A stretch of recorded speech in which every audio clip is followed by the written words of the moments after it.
એક normal Gujarati adult વ્યક્તિ એ દિવસમાં કેટલું પ્રોટીન ખાતો હોય છે, જે પ્યોર વેજીટેરિયન છે, અને એમની એકચ્યુઅલમાં જરૂરિયાત કેટલી હોય છે. તો એક જ્યારે ગુજરાતી કોઈ પર્સન મારી પાસે આવે અને એમનો ડાયટ રિકોલ પૂછીએ તો એમનું જનરલી રૂટીન આવું હોય છે.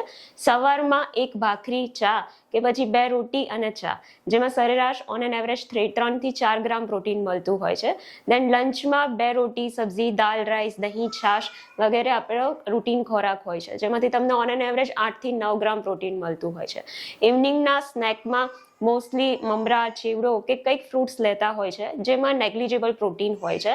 અને લાસ્ટેડમાં ડિનર, જેમાં મોસ્ટલી ખીચડી કઢી હોય કે પછી ભાખરી સબ્જી હોય, જેમાં કે પછી આપણા દૂધીના મુઠિયા હોય લેતા હોય છે, તો એમાંથી ઓન એન એવરેજ 5 થી 7 ગ્રામ જેટલું પ્રોટીન મળતું હોય છે. તો આપણે એક આખા દિવસમાં 15 થી 20 ગ્રામ સરેરાશ પ્રોટીન ખાતા હોઈએ છીએ, જ્યારે આપણી એકચ્યુઅલી જરૂરિયાત જે છે એ 0.8 ગ્રામ પર બોડી વેઇટ જેટલું આપણે પ્રોટીન મિનિમમ લેવું જોઈએ.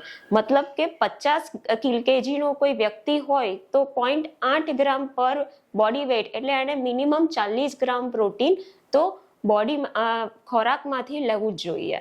તો આ જે ગેપ પડે છે પ્રોટીનનો, એ ડેફિનેટલી તમારે પ્રોટીનના સોર્સિસ જાણીને એને ફૂલફિલ કરવાની જરૂર છે.